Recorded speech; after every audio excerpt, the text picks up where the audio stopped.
Welcome to The Social Lens. I'm your host, Beatrice Goodwin, and today we're diving deep into one of the most pervasive yet invisible forces shaping our daily lives: social judgments. Right now, as you listen to this, your brain is making thousands of micro-judgments about my voice, about whether this topic interests you, maybe even about yourself for choosing to listen. But here's the thing. What if I told you that these split-second assessments, these mental shortcuts we rely on every day, are actually creating invisible prisons around us? Prisons that limit who we connect with, how we see ourselves, and what we believe is possible in our lives. Today, we're going to unlock the doors to these hidden prisons. We'll explore how our minds distort reality through stereotypes, why beautiful people literally live in a different world than the rest of us, and how our desperate need to appear perfect is actually sabotaging our success. Oh, and if you're interested in learning more about how human minds work, don't forget to check out Skoob, an AI-powered podcast studio that offers quick, bingeable podcasts to fit your busy schedule. Download the app now from App Store or Play Store and get started with the insights that will change how you see every human interaction anytime you hit play. And most shocking of all, we'll discover how the judgments we cast on others are really just mirrors reflecting our own deepest insecurities. Let's start with a fundamental question. Are our social judgments actually accurate? The short answer might surprise you. They're not just inaccurate, they're systematically distorted from the very moment they form. Picture this. You see someone walking down the street, and within milliseconds, your brain has categorized them. Their age, race, style of dress, the way they carry themselves, all of it gets processed through what I call the distortion machine in your mind. This machine takes the rich, complex reality of a human being and reduces them to a handful of group characteristics. Here's where it gets disturbing. Research shows that we humans have a nasty habit of exaggerating differences between groups while assuming everyone within a group is basically the same. It's like looking at a forest and deciding that because you've seen one oak tree, you now understand every oak tree that has ever existed. This leads to that chilling phenomenon where people literally say they all look alike, as if millions of unique individuals could somehow be identical. But stereotypes don't just simplify, they actively distort reality. Whether positive or negative, every stereotype introduces error into our perception. When we rely on these mental shortcuts to judge someone, we're essentially deciding who they are before we truly know them. We're looking at a person and seeing only the groups we think they belong to, completely ignoring their membership in dozens of other groups and their individual uniqueness. And here's the kicker. Once these distorted beliefs take root, they become incredibly rigid. Our brains are literally wired to seek out information that confirms what we already believe while dismissing anything that contradicts it. So when we encounter someone behaving in a way that doesn't fit our stereotype, we don't update our beliefs. We distort our perception of their behavior instead.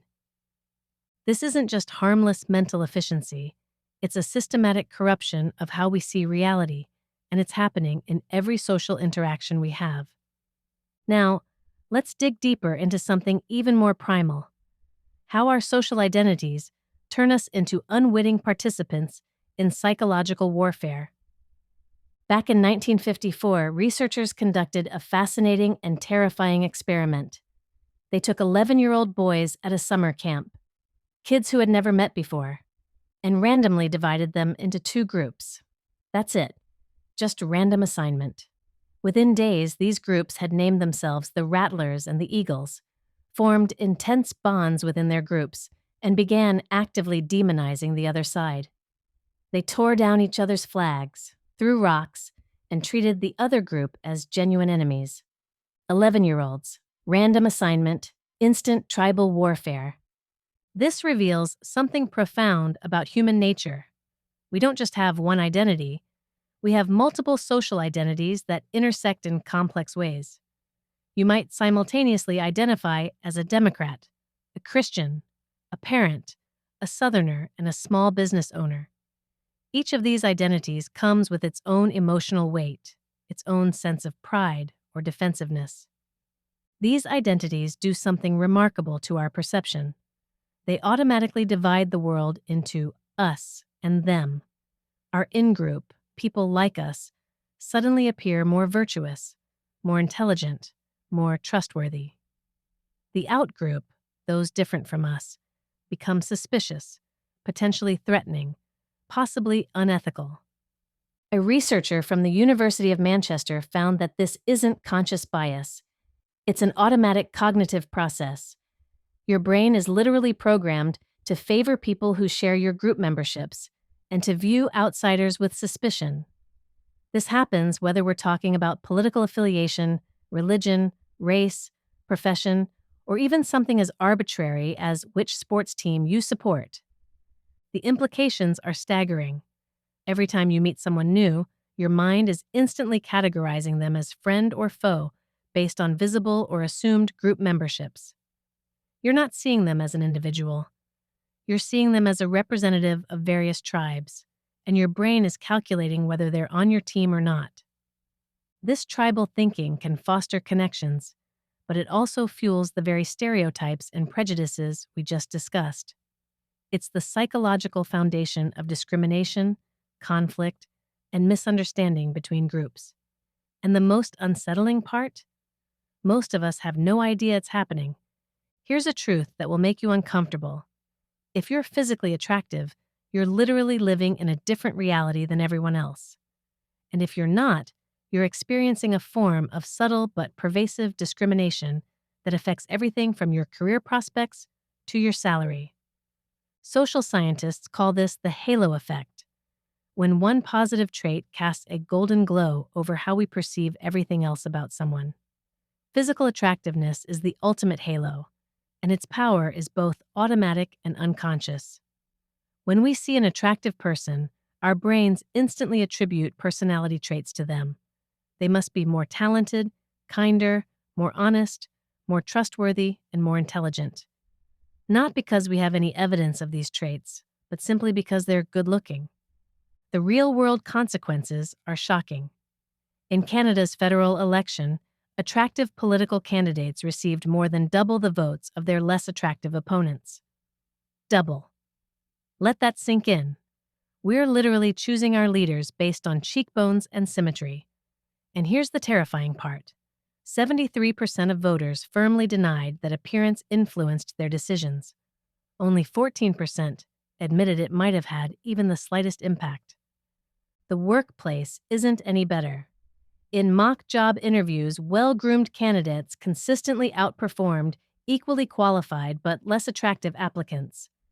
Economists studying salary data from the US and Canada found that attractive employees earn significantly more over their careers. We're talking about an additional $230,000 lifetime earnings advantage just for being good-looking. But it starts even earlier than careers and politics. Teachers assume pretty children are more intelligent than their average-looking peers. Adults judge aggressive behavior from attractive children as less severe. From childhood through retirement, attractive people receive more help when they need it, are more persuasive when they speak, and are assumed to have better personalities and higher intelligence. This creates a cascade of advantages that compounds over time. Attractive people get better opportunities, which leads to better outcomes, which reinforces the belief that they're more capable, which leads to even better opportunities. Meanwhile, average-looking individuals face subtle but persistent headwinds that they're often not even aware of. The most disturbing aspect isn't that this bias exists, it's that it operates completely below the level of conscious awareness. The interviewers making hiring decisions, the voters choosing candidates, the teachers evaluating students, they genuinely believe they're being objective and fair. They have no idea that physical appearance is driving their judgments. This brings us to a crucial question. When should we trust our snap judgments?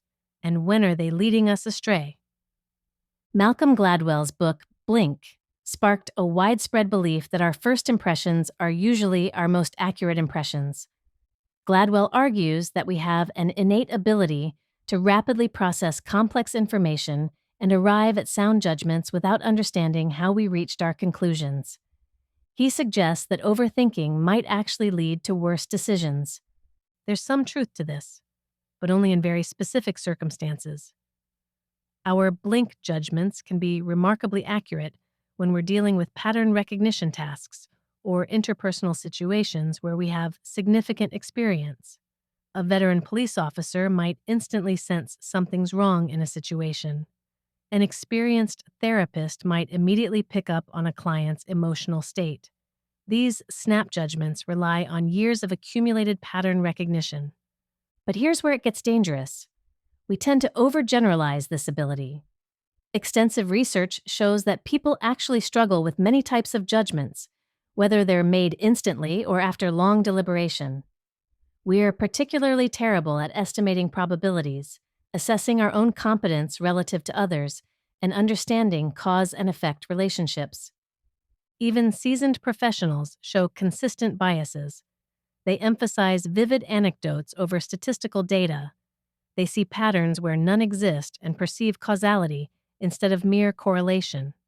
They ignore information that contradicts their established beliefs. Think about this. Would you want the president to decide on going to war in the blink of an eye? Should a CEO decide on a merger based purely on gut instinct? Some decisions demand careful analysis precisely because our instinctive judgments are so prone to error. The problem is that snap judgments feel so right. They come with a sense of certainty that's often completely unwarranted. When we meet someone and instantly decide they're trustworthy or suspicious, competent or incompetent, that judgment arrives with emotional conviction. It doesn't feel like a guess. It feels like insight. But what we're actually experiencing is the speed of our bias, our stereotypes, our tribal thinking, our halo effects. They all operate at lightning speed. Within milliseconds of seeing someone, we've categorized them, predicted their personality, and formed expectations about their behavior. The speed makes it feel accurate, but speed and accuracy are not the same thing. This is why understanding the limitations of blink judgments is so crucial. They're not divine insight. They're the rapid deployment of all our cognitive biases and social conditioning. Sometimes they're useful shortcuts. Often they're elegant mistakes dressed up as wisdom. Now we arrive at perhaps the most uncomfortable truth of all. Our social judgments reveal a staggering lack of self-awareness about our own hypocrisies and double standards. We demand honesty and transparency from others, especially in romantic relationships. We want people to be upfront about their intentions and desires. Yet how many of us keep others in uncertainty because it's convenient to have them as backup options? We expect romantic interest to be clearly communicated, but we rarely make the first move ourselves. We criticize others for not being direct, while we hint and suggest rather than clearly expressing our own feelings. Consider how we react when others aren't passionate about causes we care deeply about. We feel frustrated by their apathy. Yet when someone else's passionate cause inconveniences us, through social media campaigns or political opinions that clash with our own, we're quick to criticize their persistence. We want instant trust from others while finding plenty of reasons to withhold our own trust. We label people rude or selfish when they don't intuitively know our needs, ignoring all the times we've failed to be psychic about others' unspoken expectations. Here's a particularly revealing pattern. We perceive others as small-minded when they judge our lives without knowing the full context. We're acutely aware that if people truly understood our entire story, they might judge us more kindly. Yet we constantly render quick judgments about strangers, coworkers, and even friends without having complete information about their circumstances. We criticize people for not handling their relationships the way we think they should, leaving imperfect partners, overcoming persistent problems, making decisive changes. But how often do we follow our own advice? We demand emotional tidiness from others while expecting support during our own messiest moments. Religious tolerance is something most of us endorse conceptually, but many secretly believe their own beliefs have a slight edge over others. We preach that all paths are valid, while unconsciously carrying the conviction that our path is superior. We frown upon superficial judgments, but in doing so, we judge others for their judgments. We prefer that people don't make jokes at our expense, but humor that tears others down often makes us laugh, especially when we need an ego boost. Perhaps most tellingly, we expect others to change overnight, to adopt healthier habits, exit toxic situations, invest in themselves, believing a motivational conversation should be enough. Yet, examination of our own habits reveals just how difficult and gradual real change actually is.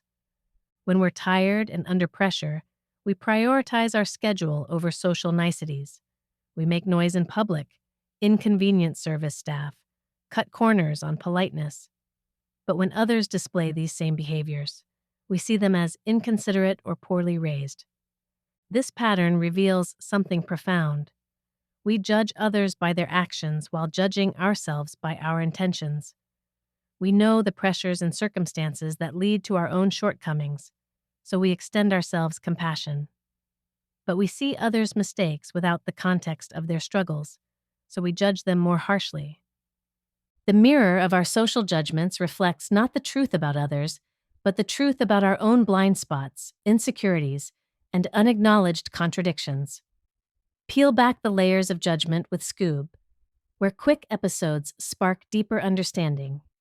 Listen now on the Skoob app, available on the App Store and Play Store. Nowhere is social judgment more intense and more damaging than in the realm of parenting. Every parent navigates a minefield of opinions, expectations, and unsolicited advice that can turn child rearing into a performance evaluated by invisible judges. The fundamental reality is this: judgment is an intrinsic part of human nature, and encountering judgmental people can seriously damage your mood and sense of well-being.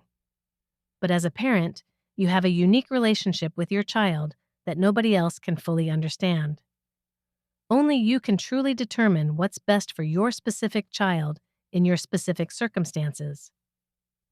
Yet we constantly fall into the trap of assuming our parenting methods are superior and unfairly assessing other parents' choices.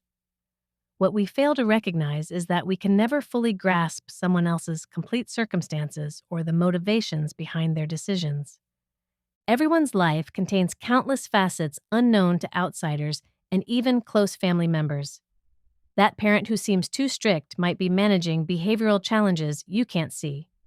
The one who appears too lenient might be choosing their battles carefully based on their child's particular needs. The parent prioritizing academics might be responding to their child's gifts and interests, while the one emphasizing sports might be nurturing different strengths. Consider the emotional, financial, familial, and social contexts that shape parenting decisions, contexts that are largely invisible to outside observers.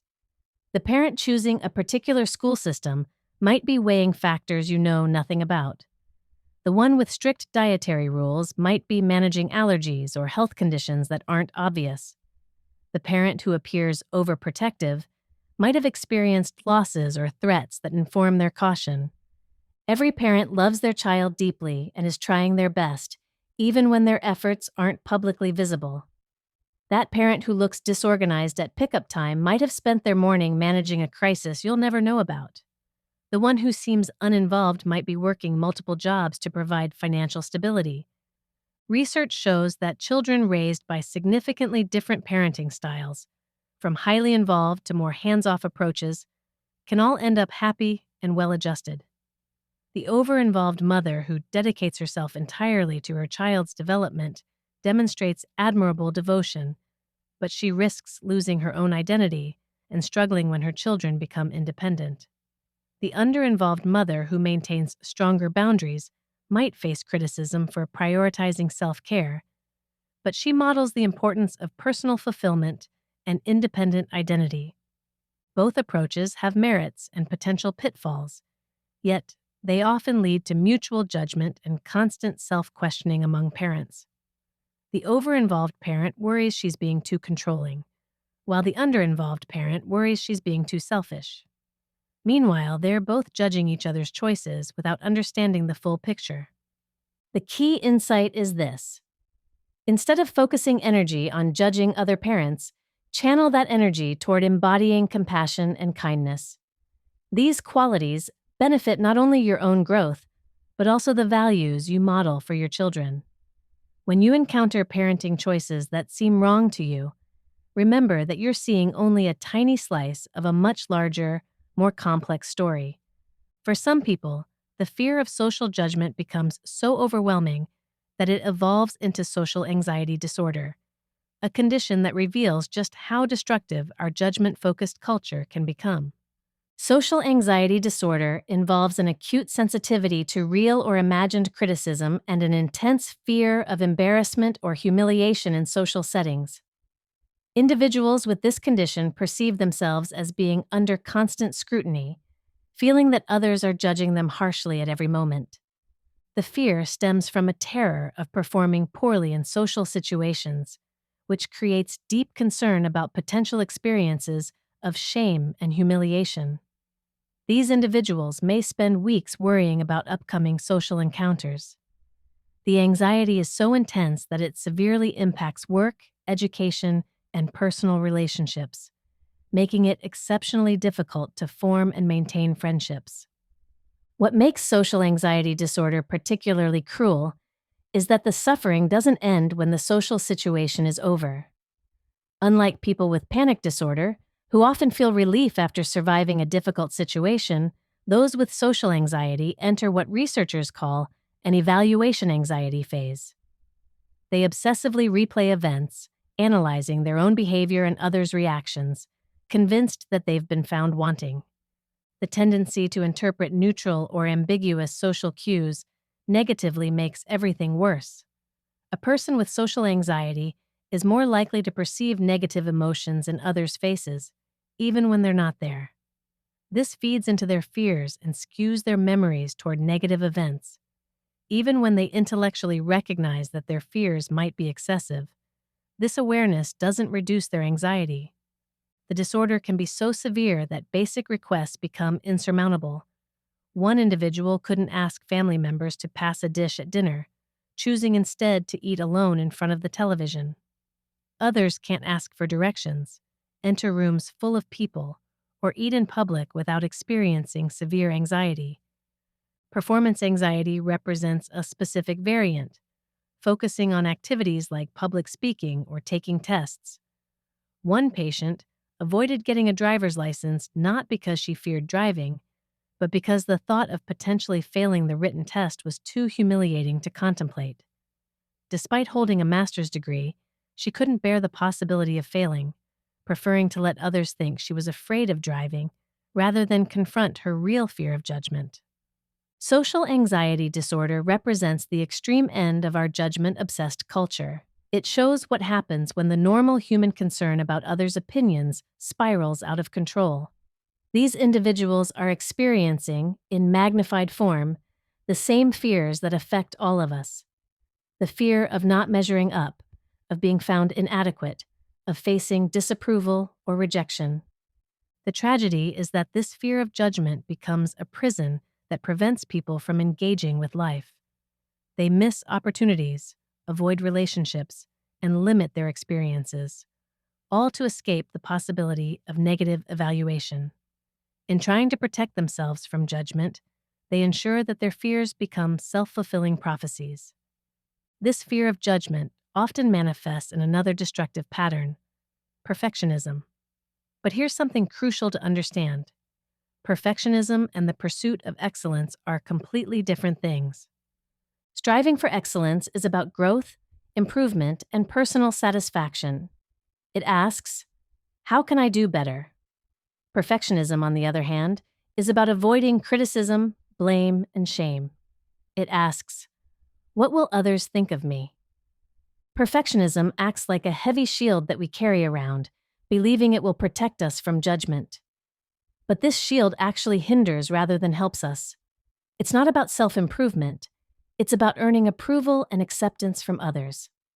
Many perfectionists learned early in life that praise came through achievements and performances, They internalize the toxic belief, I am what I accomplish and how well I accomplish it. This creates a devastating equation where self-worth becomes tied to flawless execution. But here's the cruel irony. Perfectionism actually prevents success. Studies show that perfectionists are more likely to suffer from depression, anxiety, addiction, and what researchers call life paralysis. All the opportunities missed due to fear of imperfect outcomes, all the dreams unexplored due to overwhelming fear of failure. For perfectionists, taking risks is terrifying because they've equated their entire value as human beings with appearing flawless. They become trapped in a self-destructive belief system that promises if they can just appear, behave, and live perfectly, they'll avoid shame, judgment, and blame. But perfect is an illusion. It doesn't exist. Perfectionism focuses on perception, how we want to be seen, which is something we can never truly control, no matter how much time and energy we invest. Perfectionism becomes addictive because when perfectionists inevitably experience shame or judgment, they don't question the system. They decide they weren't perfect enough.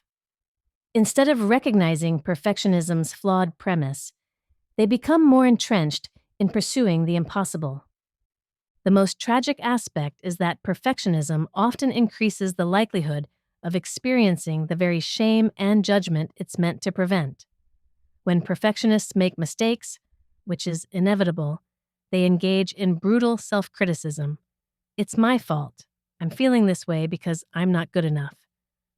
Breaking free from perfectionism means recognizing that shame, judgment, and blame are simply part of the human experience. Everyone faces criticism and disappointment. The goal isn't to avoid these experiences through flawless performance. It's to develop resilience and self-compassion that can weather them. Excellence asks you to grow. Perfectionism asks you to hide.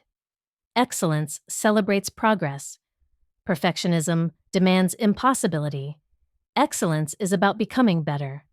Perfectionism is about appearing better. One leads to growth and satisfaction. The other leads to paralysis and self-loathing. We've journeyed through the landscape of social judgment, from stereotypes to tribal thinking, from beauty bias to perfectionism. Now we arrive at the most profound insight of all. Our judgments of others are actually mirrors reflecting our own internal conflicts and unacknowledged aspects of ourselves. Byron Katie captured this truth perfectly when she said that arguing with reality only creates suffering.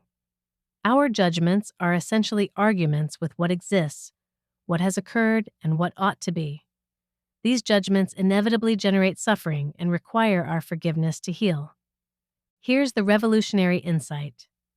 Every person who triggers a strong reaction in us, whether positive or negative, is revealing something about our own psyche that we haven't acknowledged or accepted. It's often easier to see in others those qualities we deny, dismiss, avoid, or resist in ourselves, especially when we secretly suspect these qualities might be true for us as well.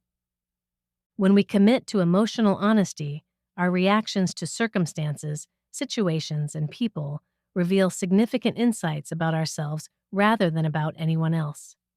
Every encounter that upsets us triggers an emotion that already exists within our internal emotional landscape. Consider this. When someone makes a comment that hurts you, you might quickly judge them as mean or insensitive. But look closer. Often their words echo our own self-perceptions, things we've said to ourselves in private moments. If we didn't already hold that judgment about ourselves, we'd be much less likely to feel hurt by similar remarks from others. This reveals three primary patterns in our judgments. First, we may be unable to tolerate certain behaviors or characteristics within ourselves. When we feel inadequate, inappropriate, weak, or worthless, we resent seeing these traits in others. It embarrasses and threatens us to witness in others what we fear about ourselves. Second, we may be oblivious to how our own behaviors affect others. By refusing to acknowledge these behaviors, we project them onto others and criticize them for exhibiting the very traits we can't see in ourselves. Anytime we feel dislike or frustration over another person's behavior, we should ask, do I act similarly in other circumstances? Third, envy and resentment can drive us to find fault with those who possess what we desire or achieve what we hope to accomplish. Judgment becomes a tool for diminishing others' achievements because their success highlights our perceived shortcomings. When someone else succeeds, it may spotlight our lack of confidence or our own unsuccessful pursuits, leading to the crab in the barrel mentality, pulling others down to our perceived level. These judgments serve as strategies for the ego to avoid dealing with uncomfortable emotions.